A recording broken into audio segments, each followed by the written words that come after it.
மகத்தானவன் மனிதானே மகத்தானவன் மனிதானே மகத்தானவன். நண்பர்கள் அனைவருக்கும் வணக்கம். பதிவுக்கு போகிறதுக்கு முன்னாடி இது வரைக்கும் நம்ம சேனல் சப்ஸ்கிரைப் பண்ணலைன்னா சப்ஸ்கிரைப் பண்ணி சப்போர்ட் பண்ணுங்கள். ரஜினிகாந்த் அவர்கள் அதாவது சினிமா நடிகர்ல உச்ச நடிகர்னு சொல்லலாம். ஒரு ரசிகனா எல்லாத்தையும் அவரை வரவேற்கலாம். ஆனால் சில விஷயங்கள் இங்கே கூர்ந்து கவனிக்கப்படணும். ஏன்னா அதிமுக ஆட்சியில் எதிர்கட்சியாக இருக்கும்போது நிறைய சித்தார்த்து, சத்யராஜ், பிரகாஷ்ராஜ், நிறைய சினிமா ஆர்டிஸ்ட் எல்லாம் அதாவது ஒரு அரசியல் கட்சிக்கு ஆதரவாக, திமுகவுக்கு ஆதரவாக நிறைய குரல் கொடுக்கறத நம்ம கவனிக்கலாம். ஆனால் அவங்களெல்லாம் நம்ம கேள்வி கேட்போம். இதே அதிமுக ஆட்சியில் மட்டும்தான் நீங்கள் வருவீங்களா, திமுக ஆட்சியில் நீங்கள் வரமாட்டீங்களா அப்படிங்கிற ஒரு கேள்வி நம்ம எல்லாருமே கேட்போம்.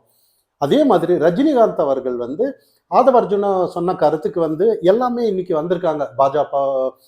பாஜக உட்பட அதிமுக எல்லாருமே வந்திருக்காங்க அவருக்கு ஆதரவா.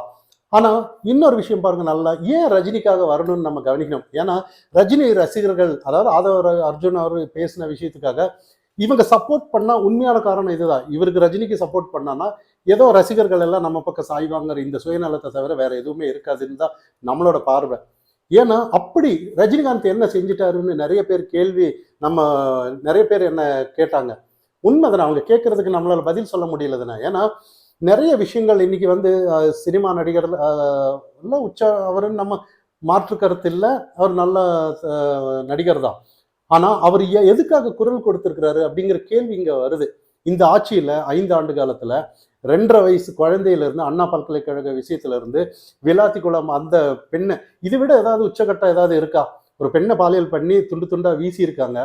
எதுக்குமே குரல் கொடுக்கல. ஆனா அரசியல்வாதியா இல்ல பொது கருத்துல வரும்போது இது ஏற்புடையது அல்லன்னு நம்ம கவனிக்கணும். ஏன்னா இன்னைக்கு ரஜினிகாந்த் அவர் ஆதவ அர்ஜுனா சொல்லிட்டாருங்கிறதுக்காக இவர் ஒரு அறிக்கை விட்டு அவரோட எதிரொலியை காட்டியிருக்கிறாரு. அது கோபம் வருது தானே. அவர் சொல்லும் போது கோபம் வரும். அரசியலுக்காக அவர் பேசியிருக்கிறாரு. இவர் எதுக்காக பதில் சொல்லணுங்கிறது ஆச்சரியமா இருக்கு.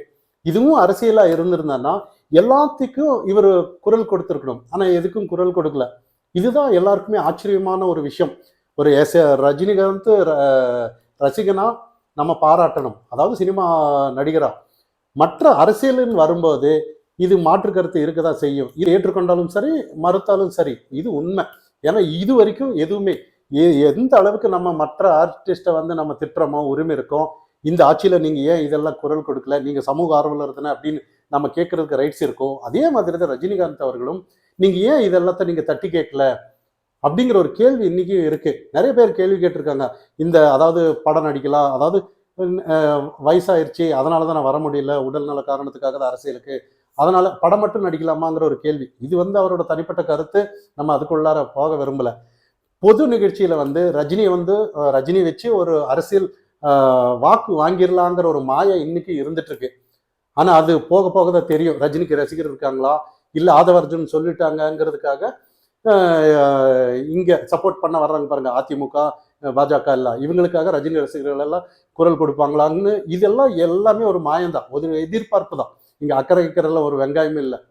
ஏன்னா இன்னைக்கு ஒரு ஒரு அநீதி நடக்குதுன்னா ஒரு குரல் கொடுக்காதவங்க பப்ளிக்ல அவங்க இல்லைன்னு அர்த்தம். அவங்க சமுதாயத்துல இல்லைன்னு நம்மளோட பார்வை.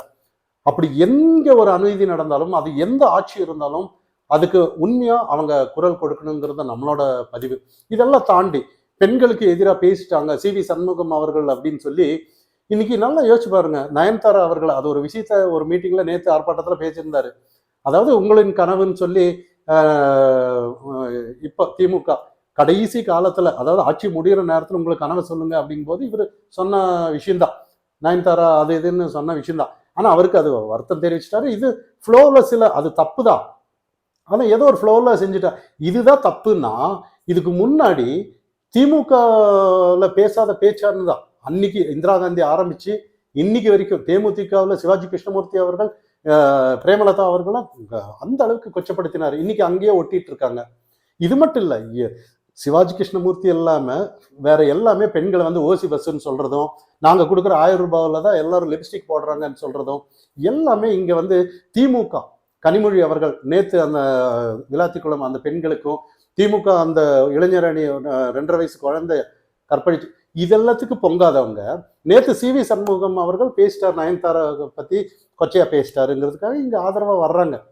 ஆனா இதெல்லாம் மக்கள் கூர்ந்து கவனிக்கணுங்கிறத நம்மளோட பதிவு. ஏன்னா இன்னைக்கு வந்து யாரு கேட்கறதுக்கு கம்யூனிஸ்டுக்கு காங்கிரஸுங்களுக்கு எல்லாம் என்ன தகுதி இருக்குன்னு தான் இங்க நம்ம பார்க்கணும்.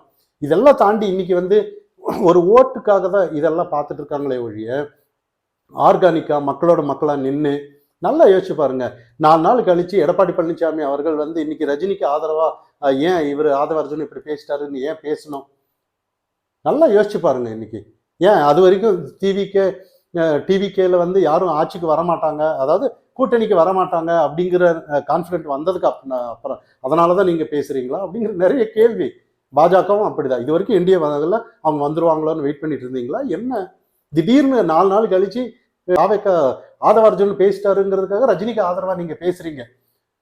ஆனா இங்க பப்ளிக்னு வரும்போது, சமுதாயம்னு வரும்போது சமுதாயத்துக்காக குரல் கொடுக்காதவங்க யாருமே இன்னைக்கு இதை விட என்ன அவலம் நடக்க போகுது பாருங்க. 2.5 வயசு குழந்தை இறந்துருச்சு பாலியல்ல. இன்னைக்கு துண்டு துண்டா வீசி இருக்காங்க. அண்ணா பல்கலைக்கழகம், கோயம்புத்தூர்ல பாலியல், தொடர்ந்து சொல்லிட்டே போலாம். இது விட இன்னும் கொடுமை எங்க நடக்க போகுது?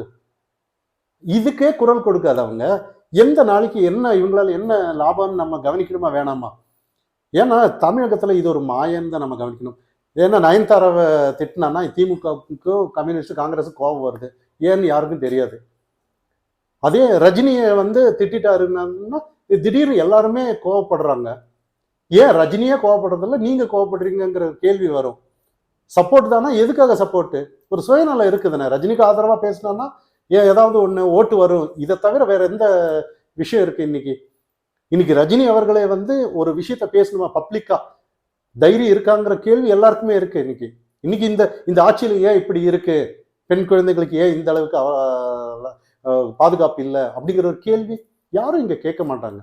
ஏன்னா இங்க ஒரு அரசியல்ல வந்து இங்க திரு பிரபல சினிமா ஆக்ட்ரஸ் எல்லாம் ஏதோ ஒரு நட்சத்திரமா இங்க ஏதோ ஒரு மாய தோற்றத்தை உருவாக்க வருவாங்களே ஒழிய நிறைய விஷயங்கள் இன்னைக்கு திரிசா வந்தாலும் கூட ஒருத்தர் சொல்லிட்டு இருக்கிறாரு, மெதுவா அப்படியே பாலிடிக்ஸ்ல வர்ற வாய்ப்பு இருக்கு அப்படிங்கிற மாதிரி.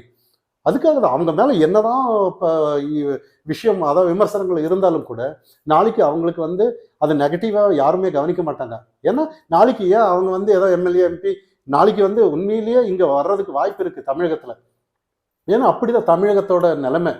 ஏன்னா இன்னைக்கு எல்லாருமே சினிமா நடிச்சுட்டானா அவங்க ஒரு பெரிய ஒரு கெத்துங்கிற ஒரு எண்ணம் இன்னைக்கு தமிழகத்துல இருக்கு. அந்த மாதிரி ரசிகர்கள் இருந்துட்டு இருக்காங்க, ஒரு புரியாத மனநிலை. ஏன்னா சினிமா நடிக்கிறாங்க, ரசிக்கிறாங்க, அதோட விடுறதில்லை இன்னைக்கு. அதே அவங்க பொது நலத்துக்கு வந்து மக்களுக்காக நின்னா சப்போர்ட் பண்ணலாம். இல்லைன்னா அந்த சினிமா நடிக்கிறதுல அந்த இடத்துல அவங்கள ஒதுக்கி அந்த இடத்துல ரசிச்சுட்டு அப்படியே அனுப்பிச்சிடலாம். பொது நலத்துக்கு வந்தானா சில விமர்சனங்களும் எல்லாமே அவங்க ஏற்றுக்கொண்டு தான் ஆக வேண்டும். இதெல்லாம் தாண்டி ரியல் ஹீரோ யாருன்னா என்னோட பார்வையில் விஜயகாந்த் அவர்கள் தான் சினிமாவிலையும் ஹீரோ. அதே நிஜம் இங்க அரசியல்ல வரும்போது கூட அவர் தான் ஹீரோன்னு நம்ம கவனிக்கணும். ஏன்னா இந்த மாதிரி நபர்கள் வந்து எப்படியோ அவங்கள அரசியல்ல இருந்து விலக்கிட்டாங்க.